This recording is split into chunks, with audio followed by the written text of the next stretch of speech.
बिहार में आधी रात तड़ातड़ चली गोलियां, पप्पू को दौड़ा दौड़ा कर मारी गोली। बिहार में आधी रात गोलियों की तड़तड़ाहट सुनाई दी तो हड़कंप मच गया, लोग दहशत में आ गए। लेकिन ये गोलियों की तड़तड़ाहट उन अपराधियों के लिए थी जो खुलेआम बिहार में अपराध कर शान से घूमते हैं। लेकिन अब अगर अपराधी अपराध करेंगे तो शान से बिहार में तो नहीं, लेकिन सर झुकाकर यमलोक जरूर जाएंगे, क्योंकि बिहार में एनकाउंटर हो रहा है और अपराधी को गोली मारी जा रही है, जिसकी तस्वीर हम आपको दिखाएंगे और सवाल पूछेंगे कि क्या इन एनकाउंटर से अपराधियों में खौफ पैदा हो जाएगा, क्या बिहार अपराध मुक्त बन सकेगा। फिलहाल आज इन सभी सवालों के जवाब देंगे, क्योंकि हमेशा ऐसी तस्वीर सामने आती तो है लेकिन नतीजा वही ढाक के तीन पात साबित होता है। नमस्कार, कैपिटल टीवी का खास शो विभाग सवाल देख रहे हैं आप। मैं हूं आपके साथ हर्ष भारद्वाज। पटना में आधी रात को दो अपराधियों का एनकाउंटर किया गया, जिसके बाद कई सवाल हैं जो विभागी से पूछे जाने चाहिए। क्या एनकाउंटर अपराधियों का बेहतर इलाज है? कितने अपराधियों की डीजीपी ने बनाई लिस्ट? सवाल ये भी पूछेंगे कि एनकाउंटर से अपराध मुक्त बनेगा बिहार? सम्राट की अपराधियों को चेतावनी आएगी कहां? आपराधिक आंकड़ों में क्यों हो रही बढ़ोतरी? बिहार में एक के बाद एक अपराधियों का एनकाउंटर किया जा रहा है। इस बीच पटना में रात करीब 2 बजे दो शार्प शूटर्स का एनकाउंटर किया गया। बीटा के पास पुलिस और अपराधियों के बीच मुठभेड़ हो गई। इस दौरान दोनों अपराधियों को दौड़ाकर पुलिस ने गोली मारी। दोनों के पैर में गोली लगी, जिसके बाद उन्हें इलाज के लिए अस्पताल में ले जाया गया। जानकारी के मुताबिक घायल अपराधियों में विदेशी राय और पप्पू राय शामिल हैं। पटना पुलिस की विशेष टीम इस ऑपरेशन में शामिल रही। इस तरह से आधी रात में हुए एनकाउंटर की वजह से पूरे इलाके में दहशत का माहौल कायम हो गया। कहा जा रहा है कि पुलिस को घटनास्थल से हथियार बरामद हुए हैं। पुलिस के मुताबिक ये दोनों अपराधी किसी बड़ी घटना को अंजाम देने के उद्देश्य से इलाके में जमा हुए थे। घेराबंदी देख अपराधियों ने शुरू की फायरिंग। घटना के संबंध में दानापुर डीएसपी अमरिंदर कुमार झा ने बताया कि स्पेशल टास्क फोर्स यानी एसटीएफ को गुप्त सूचना मिली थी कि बिहटा के आनंदपुर गांव के पास बांध के करीब कुछ अपराधी किसी बड़ी साजिश को रचने की कोशिश कर रहे हैं। सूचना के आधार पर पुलिस टीम ने कार्रवाई करते हुए इलाके की घेराबंदी शुरू कर दी। खुद को पुलिस से घिरा देख अपराधियों ने बचने के लिए अंधाधुंध फायरिंग शुरू कर दी। पुलिस ने भी जवाबी कार्रवाई की, जिसमें दोनों शूटर्स के पैर में गोली लगी है। मुठभेड़ के बाद अपराधियों ने किया सरेंडर। मुठभेड़ के बाद घायल अपराधियों ने सरेंडर कर दिया, जिसके बाद पुलिस ने उन्हें तत्काल हिरासत में ले लिया। मौके से पुलिस ने कई अवैध हथियार और कारतूस भी बरामद किए हैं। अपराधियों को पहले प्राथमिक उपचार के लिए बिहटा के सामुदायिक स्वास्थ्य केंद्र ले जाया गया, लेकिन घाव की गंभीरता को देखते हुए उन्हें बेहतर इलाज के लिए पटना एम्स रेफर कर दिया गया है। फिलहाल दोनों पुलिस की कड़ी निगरानी में है। पुलिस इन अपराधियों की तलाश में जुटी है। पकड़े गए दोनों शूटर्स पर पहले से ही हत्या और लूट के कई मामले दर्ज हैं। पुलिस अब इनके आपराधिक इतिहास को खंगालने के साथ साथ इनके गिरोह के अन्य सदस्यों की तलाश में छापेमार कार्रवाई भी कर रही है। 6 महीने में एनकाउंटर के आंकड़ों में बढ़ोतरी। दरअसल बिहार में पिछले कुछ महीनों से अपराधियों के खिलाफ पुलिस का अभियान बड़ी तेजी से चल रहा है।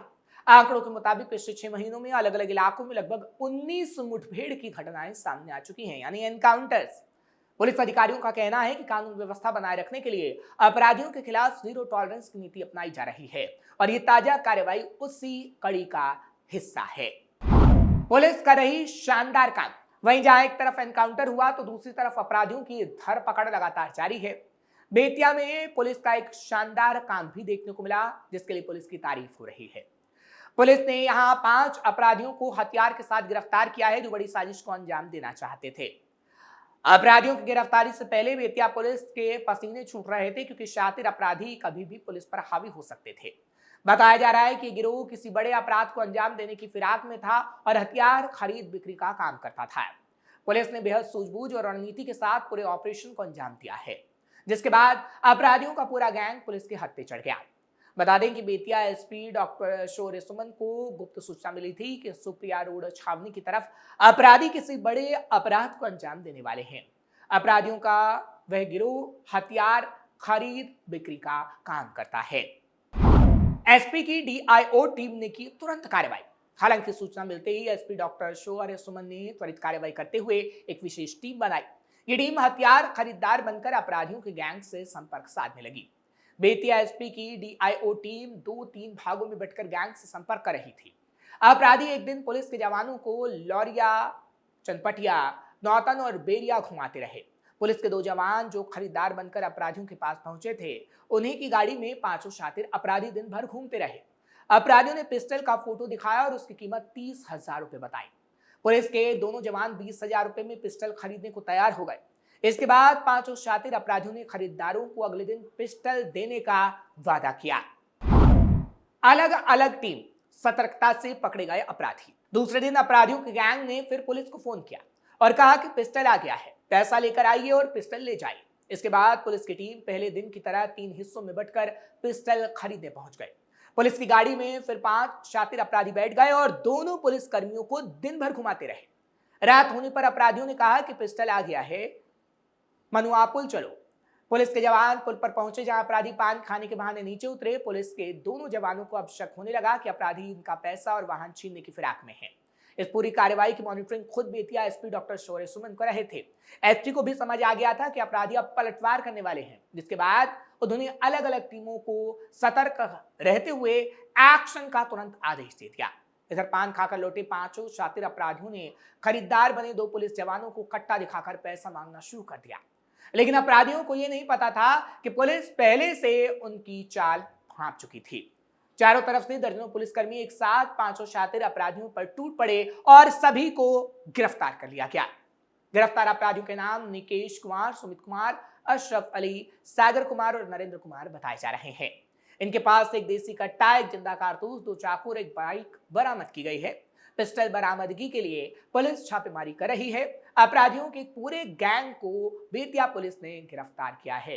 इन अपराधियों को गिरफ्तार करने में डीआईओ के इंद्रजीत पासवान, मनुआपुल थानाध्यक्ष रवि कुमार सहित अन्य पुलिसकर्मी शामिल थे। बेतिया एसपी डॉक्टर शौर्य सुमन की सूझबूझ से अपराधियों का पूरा गिरोह पुलिस के हत्थे चढ़ गया। जीरो टॉलरेंस की नीति काम आई और इसी नीति के तहत अपराधियों पर लगातार वार हो रहा है, चाहे फिर अपराधियों की गिरफ्तारी हो या फिर एनकाउंटर। बिहार में अब अपराधियों की खैर नहीं। वहीं अब मुख्यमंत्री सम्राट चौधरी ने भी लॉ एंड ऑर्डर को लेकर साफ साफ कर दिया है कि पुलिस को चुनौती देने वालों को 48 घंटे के अंदर जवाब दिया जाएगा।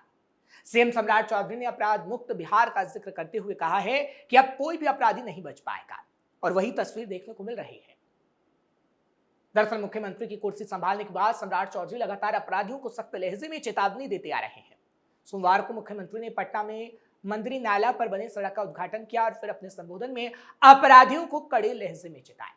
मुख्यमंत्री सम्राट चौधरी ने कहा कि हमने पुलिस के हाथ खोल दिए हैं। पुलिस को कोई चुनौती देता है तो उसे 48 घंटे में जवाब मिलेगा। कोई अपराधी बच नहीं सकता है। उद्योग को लाना है तो बिहार में सुशासन को और बेहतर ढंग से स्थापित करना होगा। हमें अपराध मुक्त बिहार बनाना है, इसके लिए हम कुछ भी करेंगे, इससे समझौता नहीं होगा। सीएम ने कहा कि कौन अपराधी किस जाति का है इससे कोई फर्क नहीं पड़ता, अपराधी अपराधी होता है। बता दें कि एक तरफ जहां विपक्ष बिहार में अपराध के मुद्दे पर रह रहकर सरकार को घेरने की कोशिश कर रहा है, तो वहीं दूसरी तरफ एनडीए सरकार लगातार ये दावा कर रही है कि बिहार में अपराधियों पर जोरदार प्रहार जारी है। सम्राट सरकार के पहले 18 दिन में ही मगध से अंग और सारण तक पुलिस ने 5 एनकाउंटर किए थे और कुल मिलाकर अब तक 19 एनकाउंटर हो चुके हैं। इसमें 3 हाफ एनकाउंटर शामिल थे, तो वहीं 2 मुठभेड़ में पुलिस ने अपराधियों को मार गिराया था। कुछ ही दिनों पहले गया में भी एक कार्यक्रम में मौजूद सीएम सम्राट चौधरी ने कहा था कि बिहार में अपराधियों का पिंडदान किया जाएगा। सीएम ने कहा था कि बिहार में महिलाओं और बच्चों की सुरक्षा के लिए हर कदम उठाए जाएंगे। गया जी तो पिंडदान के लिए प्रसिद्ध है, पिंडदान भी होगा। कुछ लोगों का पिंडदान शुरू भी हो चुका है, यानी अपराधियों का। बिहार में सुशासन स्थापित करने के लिए ऐसे कई अपराधियों का पिंडदान हमारी सरकार ने किया है और आगे भी करती रहेगी। यानी सम्राट चौधरी ने जो कहा अब वो बिहार में होता हुआ नजर आ रहा है। एनकाउंटर की तस्वीर भी और कुख्यात अपराधियों को पकड़ने की तस्वीर भी। लेकिन अगर ऐसी ही तस्वीर सामने आती रही तब तो जरूर ये कहा जा सकता है कि आपराधिक आंकड़ों में कमी आएगी, क्योंकि अभी जो एनसीआरबी का आंकड़ा आया है ये बताता है कि बिहार में आपराधिक आंकड़ों में बढ़ोतरी हो रही है। लेकिन सम्राट चौधरी का एक्शन लगातार ये बता रहा है कि आगे आने वाले समय में बिहार में आपराधिक आंकड़ों में कमी होगी। फिलहाल ऐसा होगा या नहीं ये देखने वाली बात होगी, लेकिन बाकी से सवाल रोजाना हम पूछेंगे। आपको ये खबर कैसी लगी कमेंट सेक्शन में जरूर बताएं। खबर को लाइक शेयर करें, कैपिटल टीवी को सब्सक्राइब करना मत भूलिएगा।